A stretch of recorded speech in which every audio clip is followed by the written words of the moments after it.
Okay, and we're live. All right, awesome. How's it going, guys? Doing a live beat breakdown again today. We're doing this one over my Mac Miller beat that you guys wanted.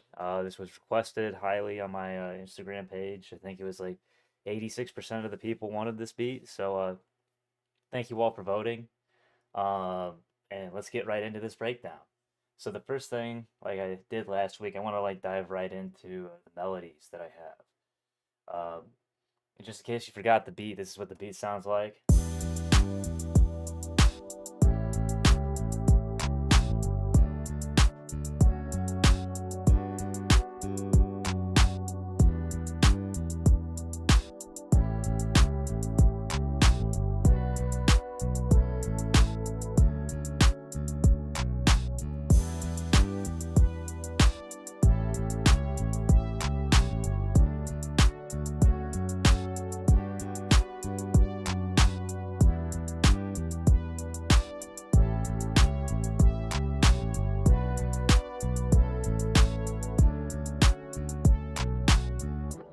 Okay, yeah, so that's the beat right there. Let's break down each little piece of the melody here. Um, okay, so let's go to first this. So this is in the D major scale. So I think what I did here is I made a seventh chord here and just inverted this so that it's so that the root note's at the top. Little synth that I've got here. Um, it's this Tal plugin that I have. It's supposed to kind of like simulate like more of like a like an analog synth. Uh,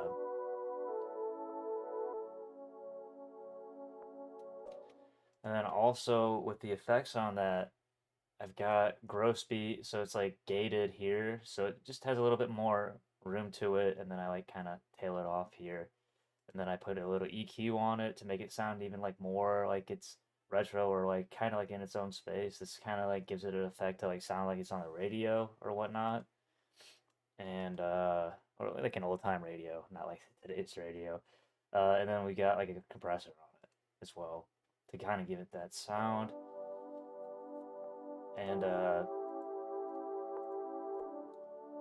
so yeah, I just wanted to follow this chord progression real quick. So I chose to go with seventh chords all the way through, just to. I felt like that was kind of like a little bit more powerful of a sound for what I was looking for and all of that. With this, I've got a. I think this is actually the sixth chord of the scale here.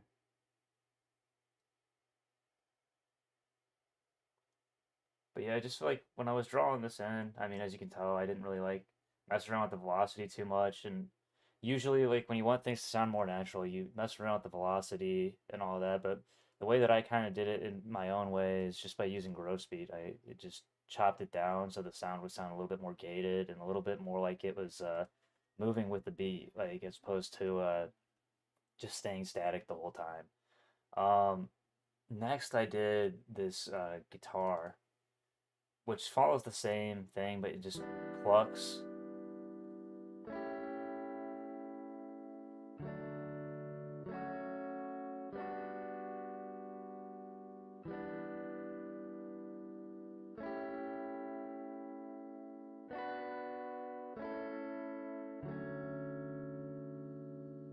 So I gave it like a more of a strum feel to kind of give it a natural touch on it. And the way you can just do that is like you can select your chord here, and then you go to your tools and you hit strum right here or all Fs. And I just wanted that to be there just because like when it's stagnant, you know, it just doesn't sound as good as that. It just doesn't sound natural at all. And with the guitar, you want it to sound natural. I mean, a synth is one thing when you kind of like have it so that you have it like a synth, you just really don't want to, it doesn't have to be a natural sound because it's not a natural sound to begin with. Um, like a guitar, it's a very natural type of melody. So you want that to kind of like play off of what it is. Um, And like I said, it's the same exact chord progression as the one that we had before. And then I added this little filler melody in here.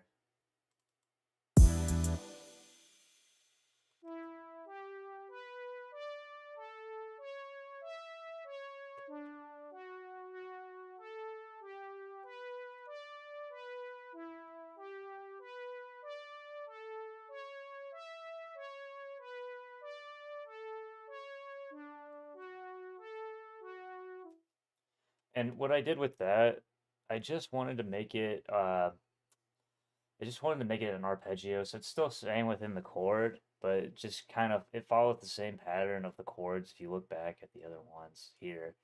So like it follows the same progression, it's just slowly going up step by step. And then like I think with a lot of them I chose those ones to just be more of the natural chord. Um, so like I just wanted it to follow some of them I chose to just go up and down like that as opposed to like going all the way up the scale. Just the scale of the chord. I mean, like more like all the notes that are in it. So this one goes all the way up to the fourth note that's in the chord, and this one just kind of goes up to the third note and then comes back down. And then I only do two for those because they're just really stacked together chords as opposed to the other ones. And I just wanted to make it follow this simple process, just because like naturally in an arpeggio it would do the same thing over and over and over again, but you want this to just I just felt like this like was a little bit better for what I was trying to accomplish with that sound. So I'm gonna solo these out and then you can just hear them all together.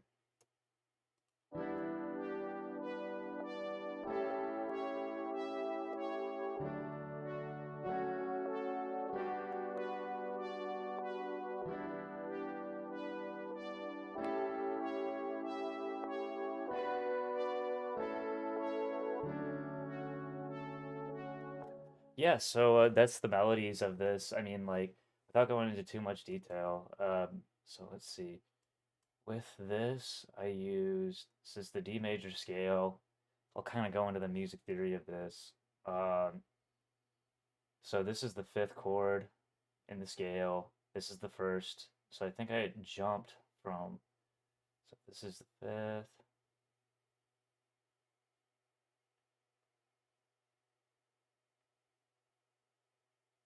So I think I started with, yeah, the sixth chord, or the, I think I started with the seventh chord in the scale, which is pretty unique, I guess. Normally you like follow a different pattern than this, but I think I really just wanted to like go all out. It looks like I might have like just inverted it, like to the sixth. I think that's what I was doing, but I did make it a seventh chord. So let's see.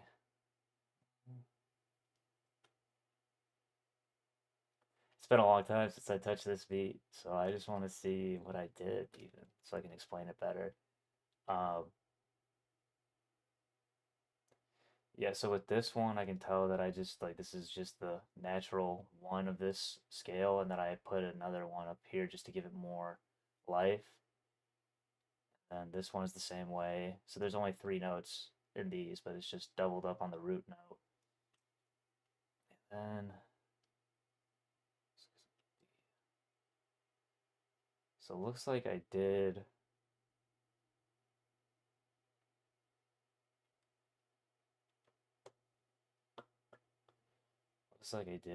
a 2 to 5 to 1,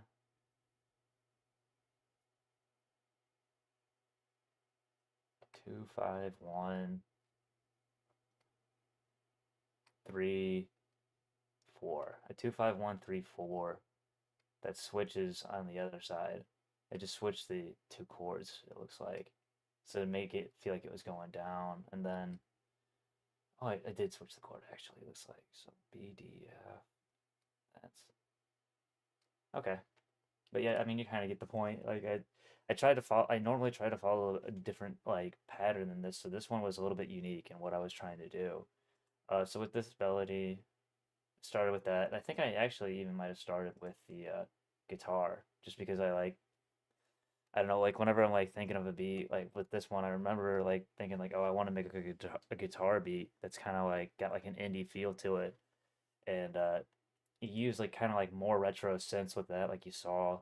It's the same plugin for the loud one or the like kind of horn sounding synth. It's just basically what all I'm going into with this is that this plugin like has a couple of presets in it that give it like more of that like indie pop sound that I was going for. Then I just kind of edited this guitar to it's like just the stock plugin in Contact, and I just messed around with the tone and the noise and the pickup and the different master effects that they have on it to kind of create this different sound that I normally don't use because I'm normally more of like an Omnisphere and Nexus kind of guy. So I played around with the different plugins for this beat. Um, Now let's get right into the drums here. So for this one, play all the drums together.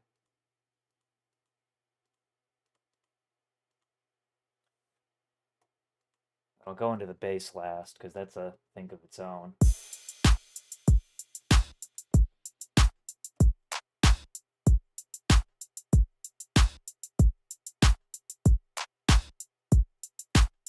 So you can see it's like following a very simple pattern here because it's just like the main like thing that's switching here is the hi-hats. And the hi-hats are just like triplets. And I kind of like that triplet sound. Like I was really inspired by the one song by Cherub, Doses and Mimosas. Like whenever I hear that song, I always think about this triplet hi-hat pattern. It's like similar to it, but it's its own thing. And like, I mean, I didn't, you know, like it's just like there's a similar pattern to it. It's just like the like it's just like kind of galloping triplets almost. It's just I thought that's a cool sound, and like I think it like kind of brings life to like songs like that. And then the kick is just, I mean, it's just every bar pretty much, like every like step.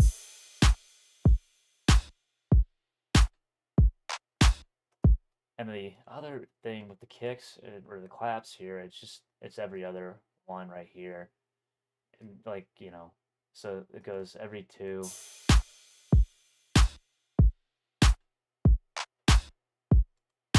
I did an in and out hat here, so like you can hear this. This kind of gives it a little bit more of a bounce. So this open hat, it's very like quiet in the mix, but like when we're playing it all together, it's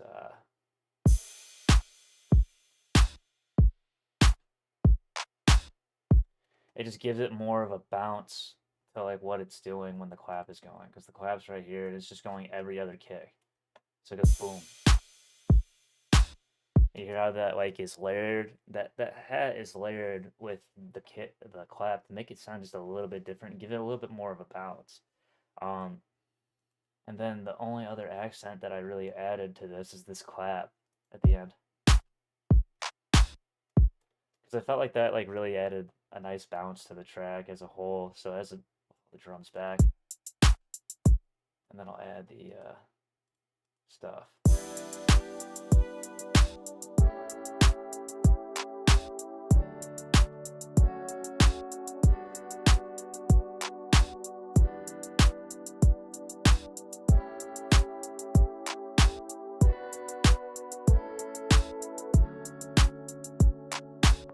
So I wanted to do it like that, just break down that piece of it, and now I'll go into the bass. Because the bass, I think, is really what makes this. I mean, it makes like any kind of like rock and roll track or like indie rock track. Bass, a good bass line can save like a lot of like simple melodies, like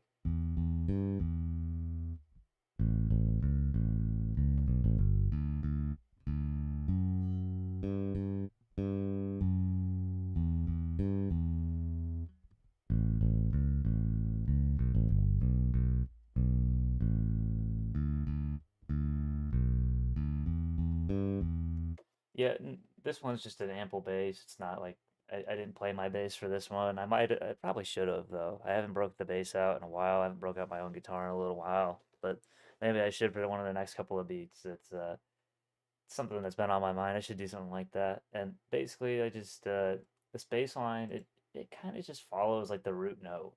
If you see like in the other like stuff right here. It follows that chord pattern that I was talking about. It goes E, A, D, F, G, E, A, B, A, D. And then when you go to the bass, you can kind of see what I'm talking about. So it's like it just follows the E to A, and I use the as like an accent. Like, so whatever like the second note is in the scale or the chord, I use that as the accent. And for this one, I wanted to do a nice little bass roll because you don't always get that from a track. Some a lot of times like when you're doing a bass, you just hear like, oh, it's just the standard one that goes with the kick. There's nothing special about it, and it just like is there to like bring a boom to the whole track. But with this one, I wanted to like make sure that there was a little bit more playroom with the bass because you don't always get like a right in your face bass. But all together, this is what it sounds like. I mean, oh, and obviously gotta have sick tag, you know? Oh, God, it's MXN.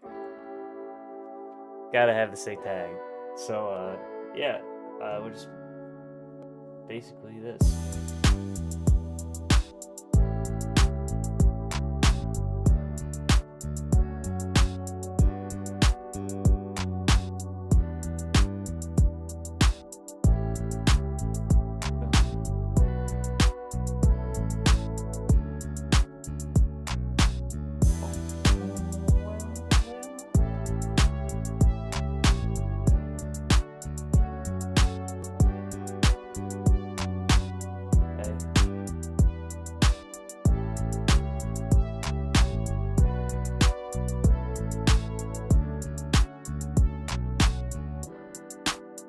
Yeah, and like I mean, like when you go into breakdowns and stuff with beats, like in terms of like when you like break away from your main, like all the sounds together, just like keep in mind that leave a lot of space for the vocalist to kind of do their thing. They can kind of ride all of the things together in a chorus. That's how you kind of like figure your pattern out more or less.